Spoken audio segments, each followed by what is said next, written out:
So normally what I do is come up there with some sort of prepared speech and then throw it in the air, because I'm not very good at reading speeches. When I read my own speeches, I'm bored by halfway. So it doesn't really work. But what I do want to do is say right up front, this is going to be a different message to the normal ones I give. You've heard it all before from me. I've said all the rude words, I've named names, and this is going to be a different message. And it does have some hope in it. And the hope is the following. The ANC ideology has failed. And the good news is they've run out of money. The country's run out of money, but the ANC has run out of money. They cannot pursue their socialist, Marxist, racist ideology anymore. And that is a good thing, because the time has now come for that Damascene moment, and it could go either way, but the time has now come where we actually could have real change. And the message is ideological. Socialism doesn't work. We know it, the world knows it, and yet the ANC is still pursuing a centralist, socialist ideology that we know fails, and it's failing here. And the fact they've run out of money means something has to happen. If we even get a budget speech today, and thank you to the DA, and thank you to the PA, FF+, IFP for standing hard against the budget, if we even get a budget today, it's going to have cost cuts in it. And this is the beginning of the end of the ANC as we know it. As we know it. But I'm going to read a few pages because I promised my wife I would do it. And then the real speech comes on this page here. Okay. So I've made a lot of mistakes in public speaking over the last 3 years. And the biggest mistake I've made is to say to the ordinary South African that things are worse than 30 years ago. And I spent the last month trying to imagine what it would be like to have been a black South African in 1994. And if I had been, I would have voted ANC. I would absolutely have voted ANC. And we take things for granted, such as hot showers, which I had this morning. I have 2 or 3 a day. I love hot showers. But millions of people still don't have access to hot showers in this country. 30 years ago, the vast majority of black South Africans had zero access to electricity. So intermittent electricity and load shedding is actually better than nothing, as is some clean water and some working sewage. We've also all witnessed Soweto turning from a slum into a thriving suburb. And up until, pick your own date, let's call it 2012, or we say 2009, the ANC was factually changing the lives of ordinary black South Africans in ways that you and I cannot possibly imagine, because we take most of those things for granted. And as long as BEE exists, the ordinary black South African has some hope that their child could get a decent job at a company because of BEE. It was hard for me to get my head around that one. White South Africans excel at academics and competition. And what we need to therefore understand and acknowledge that competing with us on merit remains a scary prospect that most black South Africans won't support. It's hard to say that. And it's also hard to say we seem to be surviving BEE. So we have to give the ANC some credit, or we're going to lose the ideology battle. And this is a battle about ideology. We also have to acknowledge that many black South Africans have stopped voting for the ANC already. Their heads are up and they're looking around. They're looking for an alternative. And the alternative is not MK and EFF. MK at 15% is a threat, but they're stabbing each other in the backs at the moment. And we have to take advantage of that. And the EFF is falling apart. It's going to end up being a very sad Julius going nowhere. So attacking the ANC, EFF, and MK, like I have done, only strengthens those parties. We have to fight this battle on ideology now. And they, EFF and MK in particular, have done a very good job painting themselves as the party's whiteness fears, and therefore they are deserving of support. They've done a very good job doing that. And when we attack their parties rather than the issues, we strengthen them. And I am as much to blame as everyone else. So our fight now, which we should have started a lot earlier, needs to center on the limits and the fallacy of Marxist socialism, which is losing everywhere in the world, but here. And the fact is that the ANC has got very far with that model because they had the money to do so. But the money is running out, and the country needs 5%, forget 3%, 5% year-on-year growth if we're going to keep delivering change. For too long, the ANC spent all the money on social security and nothing on building the business sector. And that's why we're bleeding jobs. The ANC's policies have run out of fuel, and not only do they not understand business, they hate business. Cyril is not a businessman and never has been. He's a union man. And the ANC realize they have to create value now, but they don't know how to do it. They're just going to keep squeezing blood from a stone. And I always say that when the ANC hit rock bottom, as they've done now, they keep digging. And there's a belief when a white guy like me says something anti-ANC, anti-EFF, or anti-MK, they think I'm actually saying something that's anti-black. And I've noticed it, as have friends of mine. As the attacks are increasing, as America's come in swinging, some of my close black friends have started to say some really nasty racist remarks, which is always bubbling under the surface with you and with them. And by attacking the ANC, by attacking EFF, and by attacking MK vociferously, that comes to the surface. So I can understand why ordinary black South Africans did vote ANC up to and about 2012, because the ANC did improve the lives of people, but the bar was very low. It wasn't very hard to do so. And it was easy because apartheid left black South Africans with very little. But the ANC, MK, and EFF ideology has run its course, and they've nothing left to offer. And their ideology has not just failed in the rest of Africa, it's failed in the rest of the world, and we're seeing it in the polls. Marxist socialism only serves a small group of elite who use state power to serve their own interests. And everybody's noticing that in this country. In fact, one of the smart things Julius Malema once said, I was at a lunch he attended in London. It was the first time he'd had a meal outside of South Africa in a European country. He said something. He said, BEE is a disaster because it only enriches the elite. What BEE should have done is given that stake in that company to the people that work there, in the company, the employees, and align their interests with yours. I agree with him.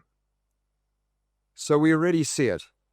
ANC votes are no longer being secured with new roads, new clinics, new schools. They're only being secured with food parcels and grants. A 250 rand bag of food and a T-shirt is all it takes. We talk ideology. They depend on the social grant. And we've seen a lack of ideas from the ANC since 2012, and it hasn't improved. So just take Elon Musk and Starlink as an example. Almost every country in Africa has Starlink. Cheap data, always on, changes your lives, opens your mind to every form of information and education that exists on the planet. And we don't have it here because the ANC are too greedy and they want one of their cadres and one of their elites to own a stake in the company. And why should Elon Musk do that? So, bottom line, the ANC put themselves first. They do not put South Africa first. And it's time they chose a political party that did.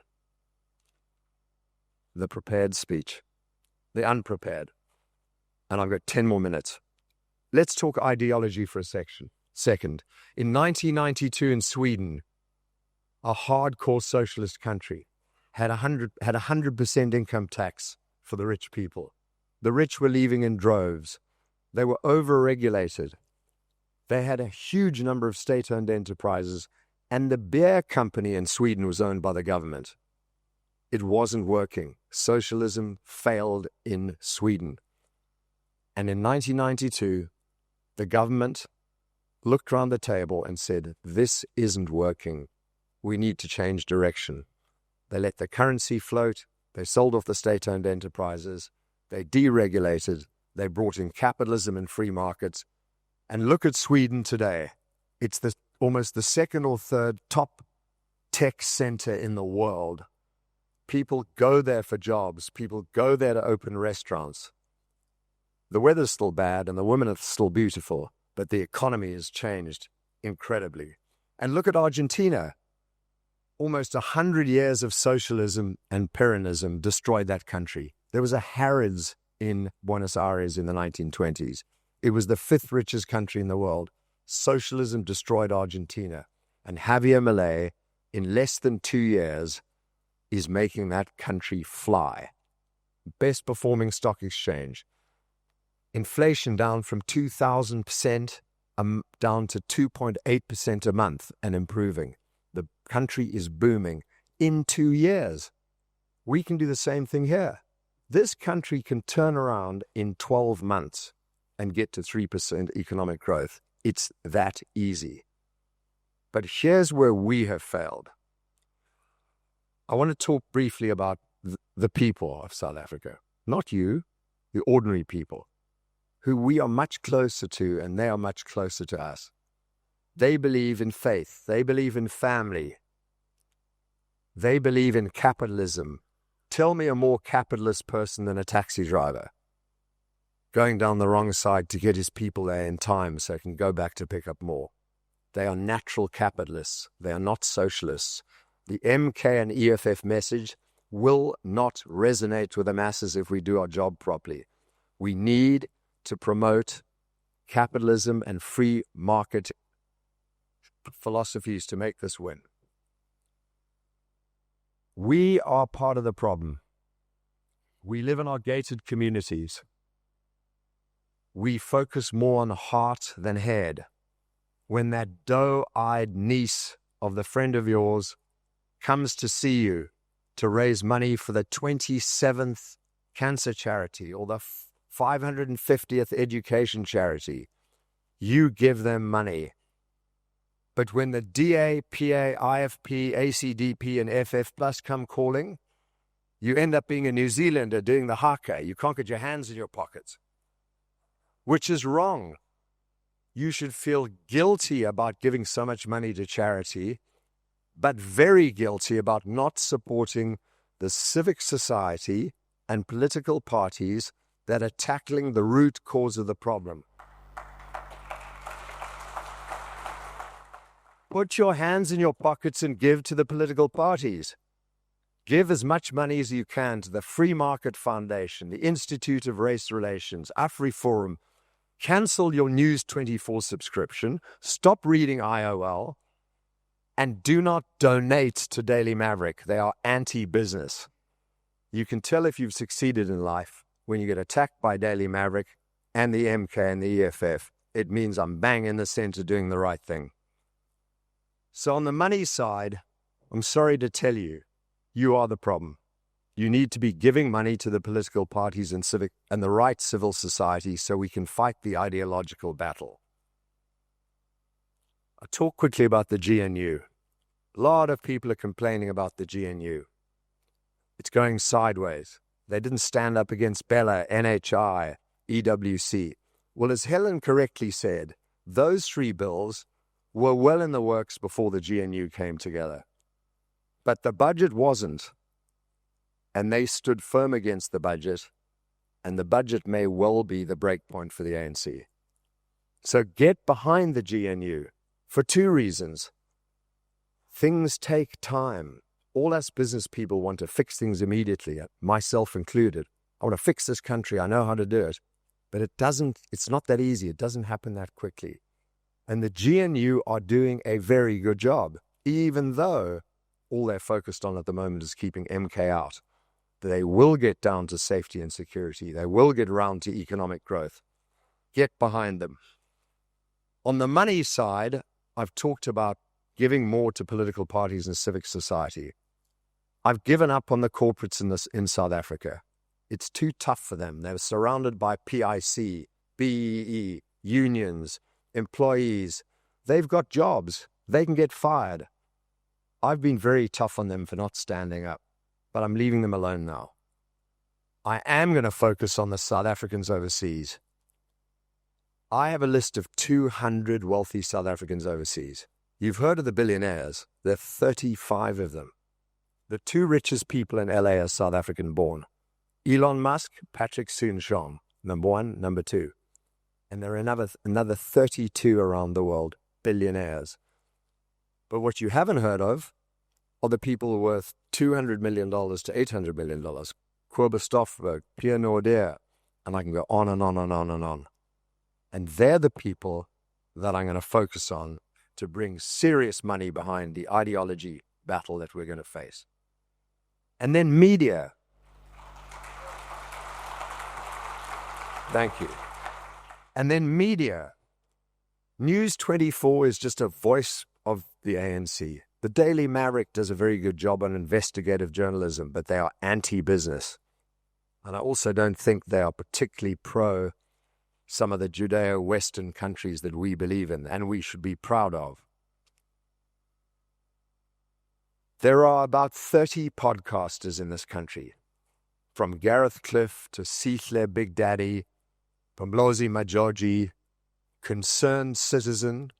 If you've never heard of these people, Mac G.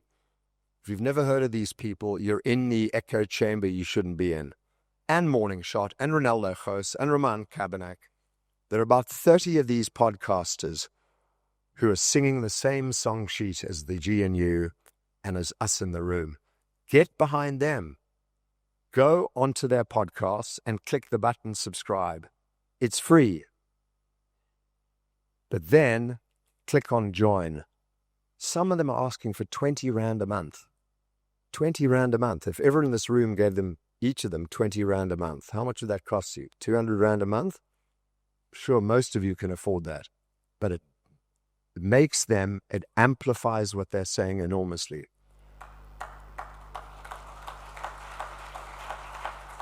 And finally, in the last minute and a half, a manifesto.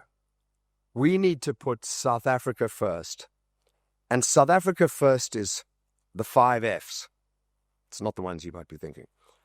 Family, flag, facts, freedom, and faith.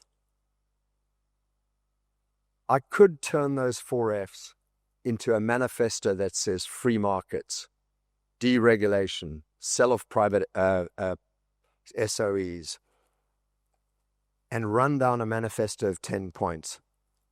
But those 10 points are already the manifesto of the DA, and much to Helen's horror, the manifesto of the PA as well, but also the IFP, FF Plus, and ACDP. Those 5 political parties need to come together in a more meaningful way and fight the fight together and promote this ideology. And wouldn't you, I certainly would, be proud of having lead our country Helen Ziller, Gate McKenzie, Corné Mulder, Hlabisa, and all of those great people. You can throw in Chris Pappas, you can throw in tons of other great people working together on the new ideology with the 5S and putting South Africa first. Thank you very much.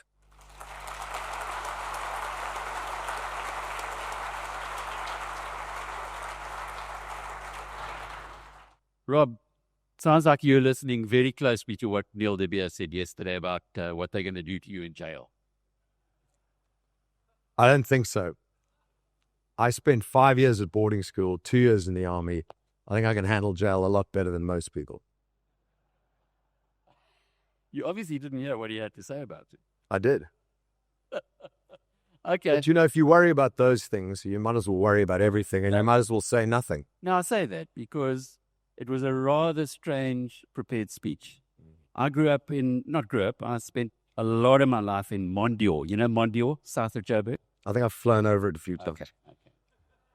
Well, when you live in Mondial and you work in Sandton, you drive along the Western Bypass. And for years in the early 80s, Soweto was a smog camp. By 1988, it was clear. And I checked just to make sure, because you said it all started in 94. By 1988, all the houses in Soweto were electrified. So it bothers me when people revise history in a way that gives credit where it isn't due. I'm not saying that the Nats deserve the credit, but certainly Eskom does. Eskom did some huge issues. And the other question that I have for you is BEE. So it's like you said, no, it's a good thing. Maybe you didn't. We survived, is what I said. 150 billion rand a year is what the legal premium of BEE is. If that, the legal premium, 150 billion rand a year, Gabriel Kraus has done the numbers at the IRR. It just is difficult for somebody who's looking at our economy, looking at the wastage, to say, hang on, how can we ever justify something that has just enriched already elite people who went to really good schools, where most South Africans went to Model C at best? So it's strange for me to hear you talking on those points. What happened? Nothing happened. In every speech I've ever given in 3 years, I've hammered the ANC, hammered all these issues. And this was time to sort of try and understand where we are and where we can go. And I'm trying to shift away from attack the ANC in every single speech. We all know they're a disaster. The MK and EFF will be even worse. We know that. We've heard all the stats. And everybody in this room has PTSD because every time you open the newspaper, it's more stealing, more corruption, more kleptocracy, more ineptocracy. It's sickening. America called South Africa DEI as a country, and he's right. It's disgusting what the ANC has done. But we are where we are, and what we must do is take some credit as white people for the amount of work we've done since 1994 in paying trillions in tax and in all the efforts we've made to improve people's lives. Not just the DA doing it and the other political parties, but individuals. So what I'm trying to say is, where are we? We attack the ANC, MK, and EFF every day, and all it's doing, it's getting people's backs up. We need to now fight an ideological battle. And it's swinging in this direction in every country in the world. The world has woken up that socialism doesn't work, free markets work, and that's the battle we need to fight now. We need to engage the average South African who is a capitalist, who does have faith, who believes in family, who believes in the flag, and we need to engage them now and bring them over to our way of thinking. We need the political structure to form a center-right pole instead of fighting amongst themselves. Easier said than done. We need media to come together and sell this ideology. And that's where I want to go from now. I want to explain socialism doesn't work. Capitalism does. We can carry on every single day complaining about what the ANC is doing. Yeah, and I will. I don't think it's about complaining. I think, South Africans, and I don't know. I see South Africans as of all, because we serve everybody in our platform. There's no way that I see myself as a white South African. I see myself as a South African. And I guess who's we? Yeah, When you say we, who's we? we South Africans. But you say we must do this and we must talk to the white, black people and we must do. Who's we? Who do you, when you talk like that, who? You know, I've never, we? ever made a speech in racial terms, ever. You can go back 3 years. I attack the ANC, I attack MK, I attack EFF. I don't say black or white. But the reality is, for the last month, I've been trying to put myself in a position of the average person in South Africa. The poor, the unemployed, the homeless, the hopeless, and try and see it from their perspective. Because my wife said to me, she said, why is it it's so blatantly obvious the ANC have failed? Why is it that 41% voted ANC, 15 MK, and 7 EFF, that's 65% of the country, still voting for a failed ideology? Why is it? She said, is it as simple as a T-shirt, a bus to get to the polling station, and a Kentucky Fried Chicken? And I said, yes, it is. Which means we're not doing the right thing. We're not fighting the ideology battle. And that's what we have to do now. Okay. Education, education, education. If you thought education's expensive, try ignorance. And I guess that's where you're coming from. Rob, I really liked what you said about talking to foreigners, South Africans who are abroad. When we went to London and we had an event there in May, we got enormous support and interest from people saying, and Sean Pesh, who's going to be talking tomorrow, I think, Sean was saying, what can I do? How can I motivate people to come forward? What are you going to say to these guys? What's the plan with bringing all this or mobilizing all this capital for the betterment of South Africa? Well, there are two people in particular that I sent my article that I wrote for BizNews on why charity is the wrong way to fix South Africa, and why we've got to get behind the civil society and political parties. And they were quite upset at me for sending them that because they felt it was pointed at them, which it was. What we need to do, you know, I'm not going to mention his name, but he's a South African billionaire in Australia. He gave, I think the full 10 million to Hermanus. That went nowhere. The obvious parties that need support are the 5 that I've mentioned, and we need to get behind them in a meaningful way. And these people, you know, the head of a very large family office, I won't mention who. I used to mention names. Now they don't call me back. I said to him, you need to step up to the Free Market Foundation, IRR, and blah, blah, blah, blah, blah. And he said, we do our bit, and left it like that. And I know what we do our bit means. It's like all the other corporates. They have huge CSR programs. They fill potholes in the Johannesburg roads. They give money to charity, and they think they've done their bit. But they don't put their hands in their pockets and give the 10 million rand to the DA. It's inconceivable to me that that's doing their bit. So the message to foreign South Africans, the international South Africans, is, here's the ideology. Here are the 30 podcasters, which we're pulling together under the name The Truth Report. And 2 amazing people in this audience, Warren Wheatley, Nick French, and a few others, are behind this initiative. And I'm announcing it here first. The Truth Report will go live in the next 30 days, and it's pulling together all the podcasters who are giving the same ideological message of all shapes and sizes. And that is going to be, in parallel with BizNews, the ideological front line of media, and it needs money. Not a lot, by the way. So project 1 for you foreigners who are listening, foreign South Africans, media. The second is civil society. Give to the IRR, give to Free Market Foundation, give to AfriForum. There's probably a list of 8 excellent organizations that are giving the ideological message. Back them, and then politics. I'm not going to prescribe to the foreigners who they should back. But, there are parties that Mr. Zeeby raised a huge amount of money, I think 50, 60 million rand. I don't think he got a seat in parliament. Did he? One. Two. What a waste of money that was. Complete waste of money. They should have given it to one of the 5 parties I mentioned. So everybody's trying to be too damn clever, myself included, and I'm going to try and give a simple narrative. Ideology, media, civil society, political parties. And their money should flow through all of those 5. And, we have the municipal elections coming up in February 2027 and the nationals coming up in 2029, if not earlier. Because if the budget keeps collapsing, there's going to be another election.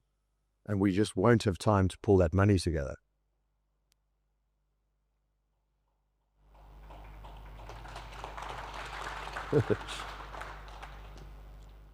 I'm going to go to the audience questions now, Rob. Alec Hogg wants to know, he says, in January, you talked about the helpful idiots, whom I call the spineless wealthy. The answers obviously hit their wallets, but I'm hoping for a deeper answer. Assuming all action is absolute and inevitable, how do we scare the helpful idiots into action? The corporates. I think he's talking about the wealthy individuals, useful idiots, people who say, oh, well, if the shit hits the fan, I've got a British passport, I'll just duck anyway, and you guys can carry on with it. Those people who, there was actually quite a rude Afrikaans swear word for them in years gone by. It started with sout. Sure. You're not going to persuade everyone.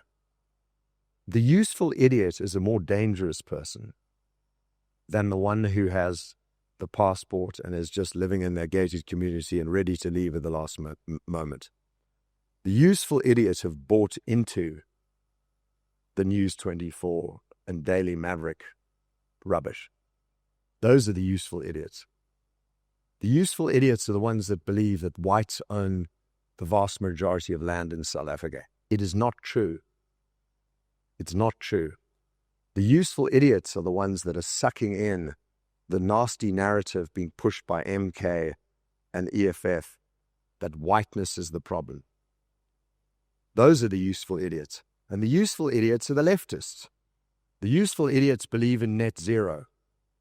The useful idiots believe in CRT, DEI, the Democratic Party in America, the Labour Party in Britain.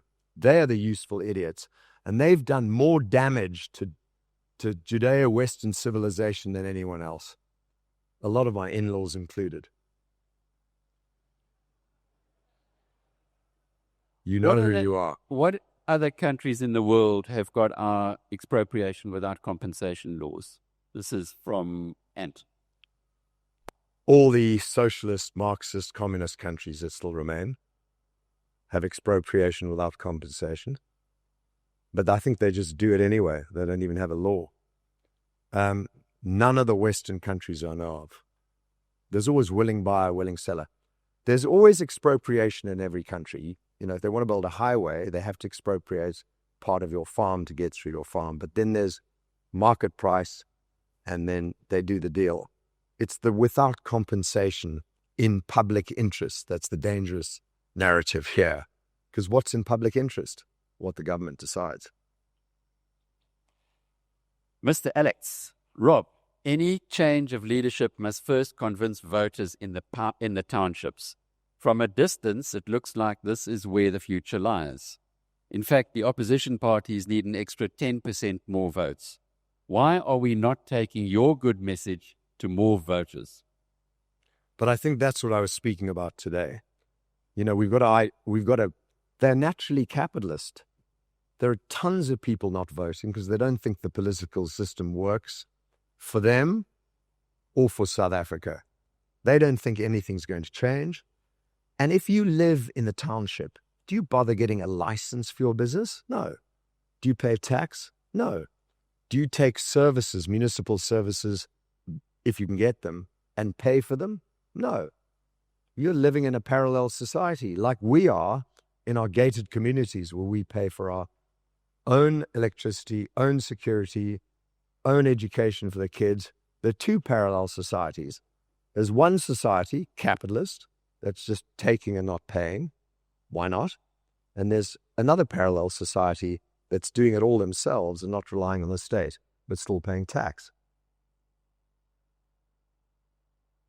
Henko wants to know what, in your opinion, are the sectors of the economy that have the foundation to generate growth in the next 5 years? Well, nothing's growing. So it's a very low bar. You know, people think of AI and these great tech developments as a threat, as great disruptors. They look at the jobs that are going to be lost because of AI. But what they're not thinking of is the new jobs that are going to be developed, which are infinite. You know, these technology developments improve our lives massively and across the board. There's a moment of disruption, a period of disruption. The end of the day, the businesses that are going to explode are either tech businesses or tech-enabled businesses. And I've seen a number of incredible businesses in South Africa which could easily go international. And mostly these are young entrepreneurs who are using South Africa as a test market and then will take it overseas. Very exciting. That's not 5, that's 1. What are the other 4? Aviation? Aviation's an interesting one. So we had South African Airways, one of the best, certainly the best airline in Africa and one of the best airlines in the world. Really was the pride of Africa.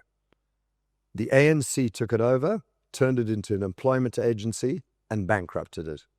I mean, Dudu Mayeni has got to be one of the stupidest school teachers that ever existed. Was made chairman of SAA. Destroyed it. It was stolen to bits. It's been kept alive. I think they pay 50 billion rand a year to keep South African Airways alive. So they can steal. State-owned enterprises are the biggest trough for stealing. Privatize them. But what happened in aviation was South African Airways has basically disappeared. And there was privatization by default. FlySafair, Airlink, Semair stepped into the breach. And for those people who fly, nothing much has changed. So hopefully we'll have policy privatization of the other state-owned enterprises, but if not, privatization by default. Everyone's going to start their own electricity production from their homes, from their businesses, and supply energy into the grid privately. It's a good thing. I've got a feeling that people in the union buildings are going to be watching this conversation a lot more closely than some of your previous ones. So what advice, what insights do you have on Transnet?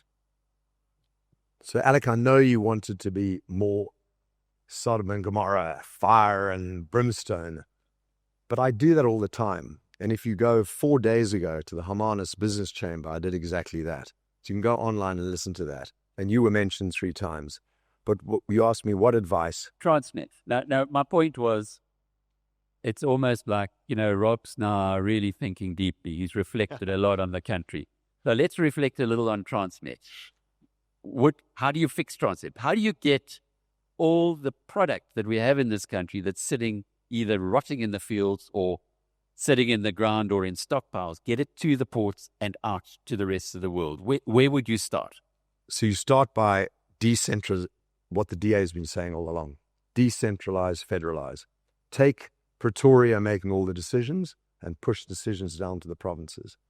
In the Western Cape, Jordan Hill-Lewis and Alan Winde for 2 years have put a budget aside to train rail engineers, knowing that at some point the Western Cape can take control of its railways and get the trains to run and run on time. Who benefits if the trains don't work? Taxi drivers and lorry drivers. Who benefits if Eskom's turbines are broken because the coal mafia is buying inferior coal and pumping them into the turbine to break the turbine. The diesel mafia, because they bring in diesel. So there's an incentive by the ANC to break so they can steal. And there was I think Helen was asked to comment on, is the ANC malevolent or incompetent?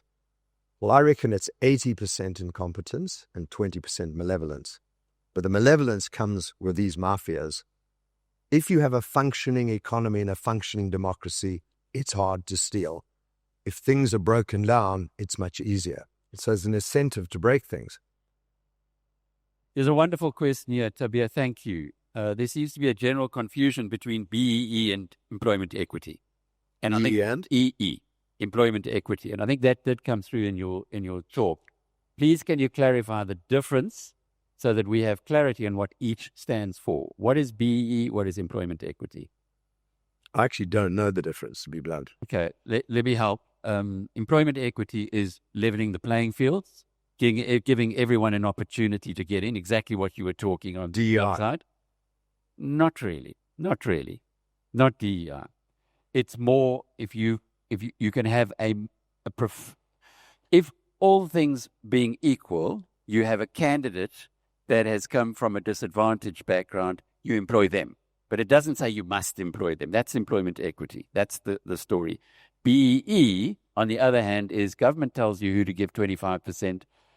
Government says you can pay 25% more to the company. You have to, actually. The Treasury has to pay it to the company that has got the highest BEE credentials. So market price 100, you pay 125 up to 50 million rand because they have got BEE credentials, which clearly is theft. And that we've now discussed. I mean, that was an excellent interview by BizNews a week ago, and it blew my mind because I didn't realize how much waste there is in the system. But anything that isn't merit-based is waste, extra cost, and lowers productivity. All of these rules we need to get rid of these rules and create an equal access but not equal result. How we should focus our lives. Stuart Wilmington wants to know, what's your ideology? What's your end game? Your end game. My ideology is what you heard today. I believe in free markets, meritocracy, non-racialism, and building this country into this unbelievable country it deserves to be. I don't need to live here. I came back in 2016. I do not need to be here. I do not need to be saying what I'm saying. It has cost me friends, money. I get deplatformed all the time. I don't get invited to golf games anymore other than by Alec Hogg. It has been a negative thing. It's put pressure on my family. My daughter comes home from school scared and not knowing why. Because one parent says to another, surprising, Rob hasn't been bumped off yet. Not fun. I don't need to be doing this, okay? So my ideology is simply, this country deserves to be an extraordinary place. I love South Africa. I don't want to leave. I don't have an end game. I really don't. My end game is to keep moving the needle if I am moving the needle. And my wife said to me, and she's from New Zealand, and New Zealand has to be the safest place in the world. They don't have racism. They don't have pollution. They don't have threatening neighbors. In fact, it's boring as hell. I've been there hundreds of times, and I can last about 3 days. But my wife, a New Zealander, lives in South Africa. And she said to me, I love this country. It's worth fighting for.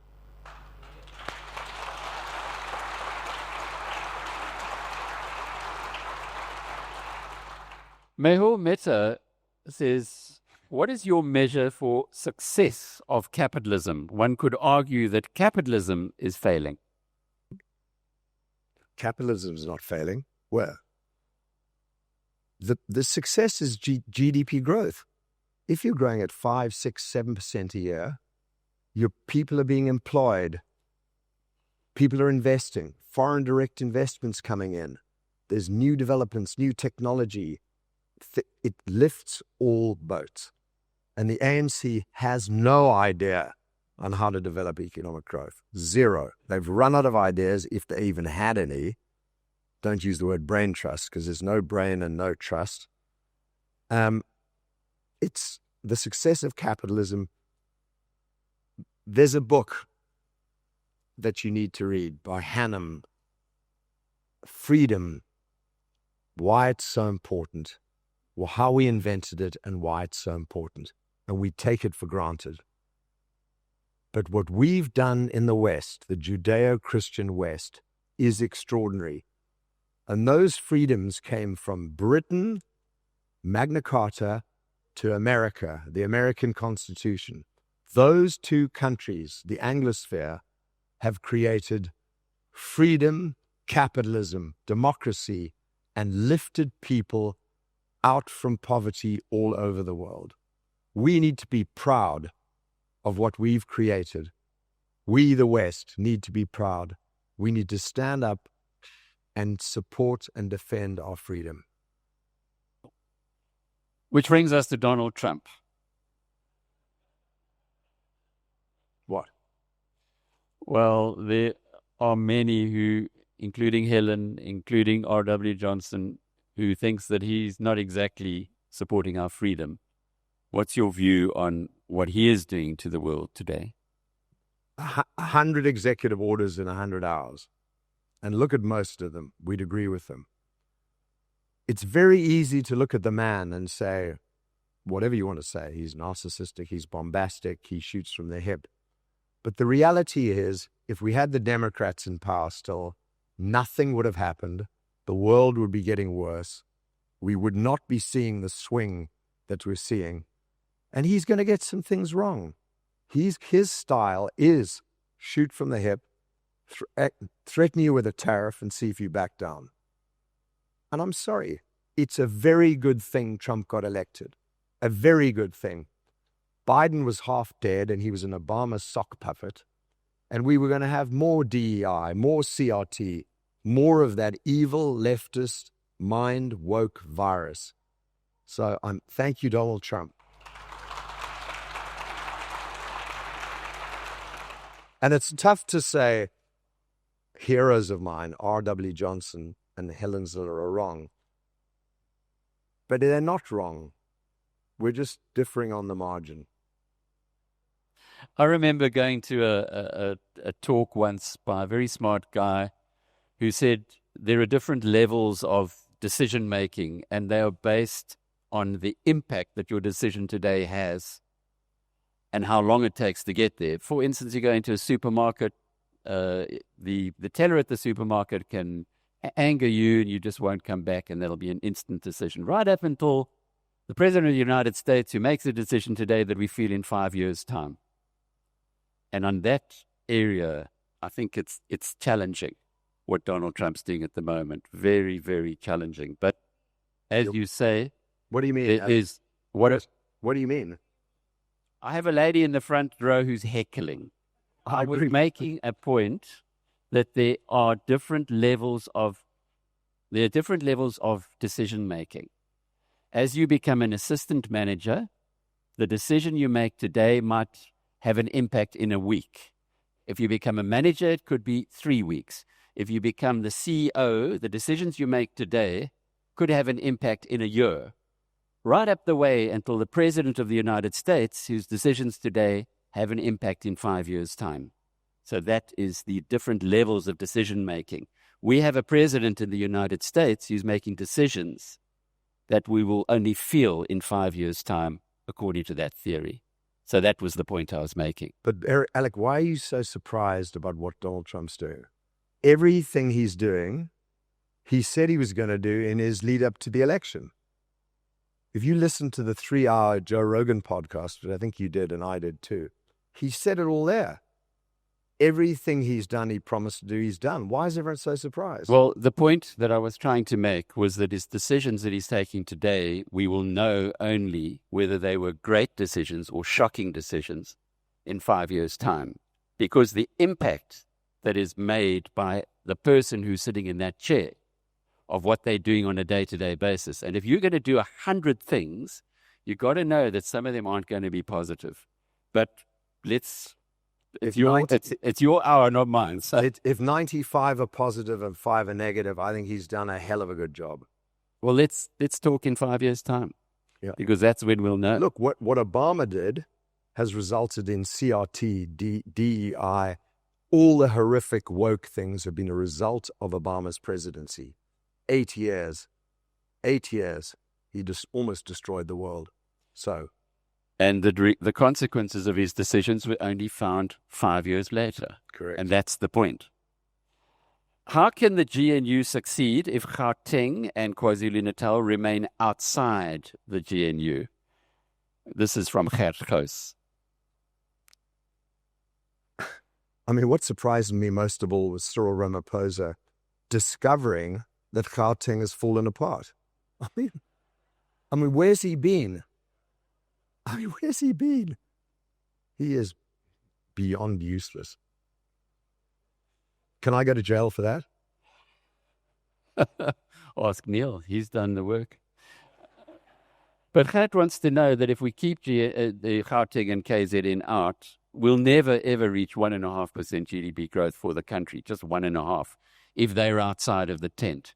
So I guess the question really is, what is the GNU, what should the GNU going to do about it? The ANC is self-destructing.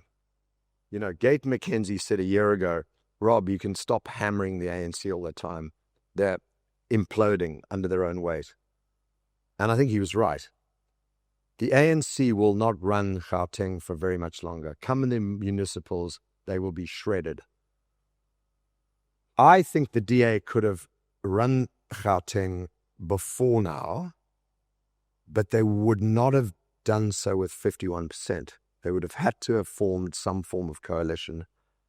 And I believe, Helen can correct me if I'm wrong, that there are too many hands on too many wheels in Gauteng. So even if you are in charge of Gauteng and a coalition, it's unfixable. You have to have 51% control of Gauteng to fix it. Because it's such a big economic unit, but there are too many ways to steal. It's like in a business, you know, you have a good person running human resources, a good person running finance, and a crook running marketing. Well, you know there's going to be money stolen in the marketing department. And that's Gauteng. You've got to control everything to fix it. But it's amazing. I've had friends who haven't been there, foreign friends, even Cape friends, haven't been there in 2-3 years.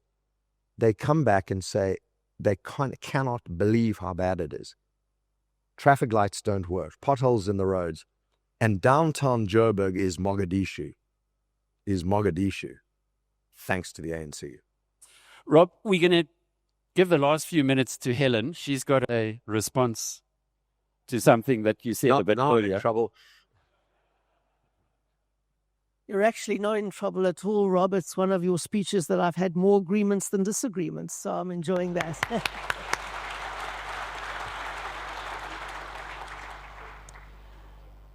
I want to focus on a question that you asked that's a very, very important one, which is why are the ANC, EFF and MK combined getting 65% with a legacy that ideology has left?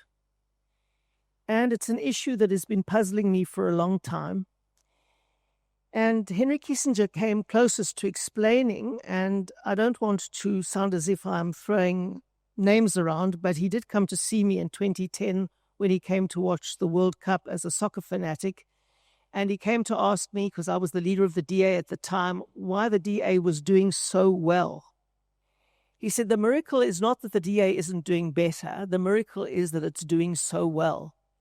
And his argument was that he'd always told Nixon and other people that he'd advised that it was impossible in Africa to create a party based on values and principles that would draw people from a range of ethnic backgrounds. And seeing that you've used Obama as an example, he's often said he could never have been president of Kenya because his father came from a minority ethnic group, and so he could never have been elected there, but he could in the United States. And that brings me to a very, I suppose, life-changing book that I've just read by Joe Henrich. It's called The Weirdest People in the World. Weird standing for Western, educated, industrialized, rich, and diverse. Now, in your speech and in our frame of reference, weird is normal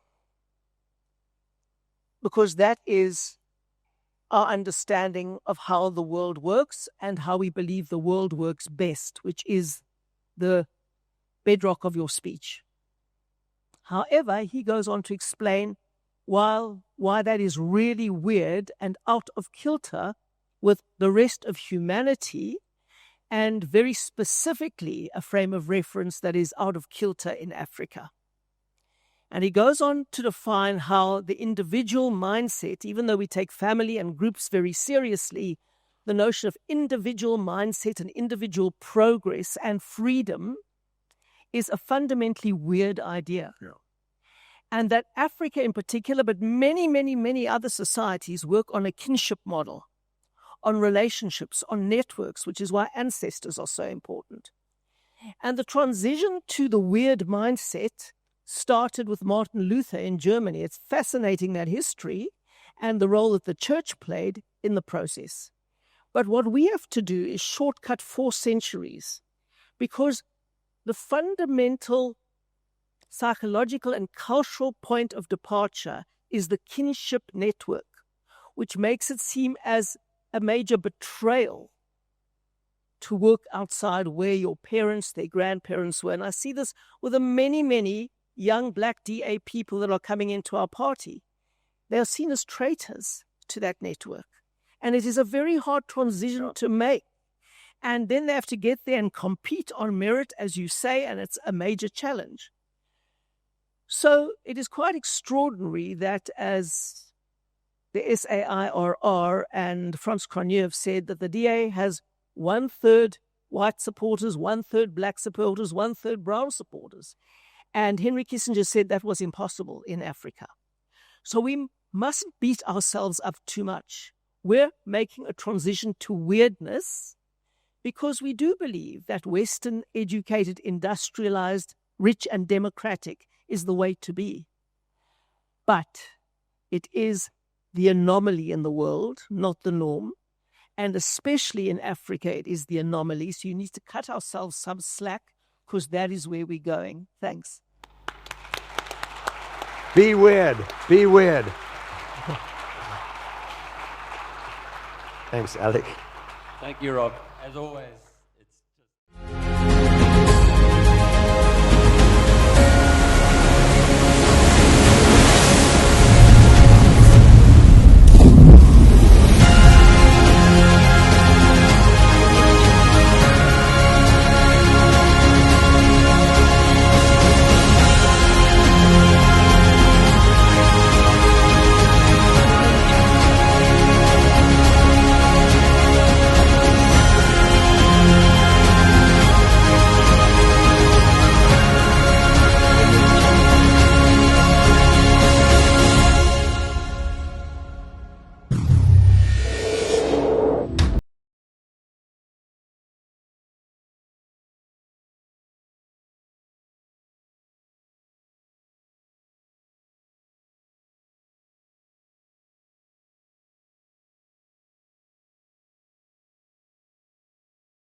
Right now, you can get the cheapest Forex rate around, right here, on Shift. Pay less for your dollars, pounds and euros here, and get to shop more here, and do more here, and enjoy more ooh la la here. Shift also lets you trade and transfer currencies, and buy shares in the world's best companies. It all happens right here on Shift. You won't find a cheaper Forex rate anywhere else, no matter where you bank. Download the Shift app today.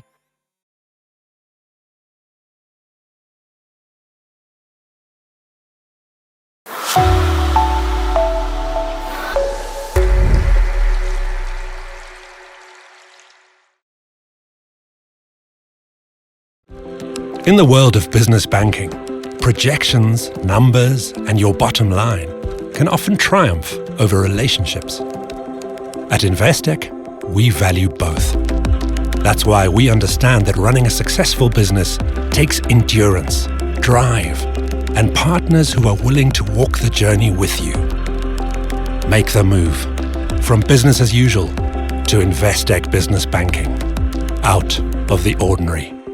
Downings is South Africa's leading marquee infrastructure company, proudly celebrating 25 years of excellence, renowned for creativity, innovation, and unmatched technical expertise. Our event marquees and semi-permanent structures elevate any project with style and sophistication. Whether it's a corporate event or a commercial project, we tailor every structure to meet your needs with world-class precision. Visit downings.co.za to consult with our expert team. Downings, your trusted marquee specialists nationwide.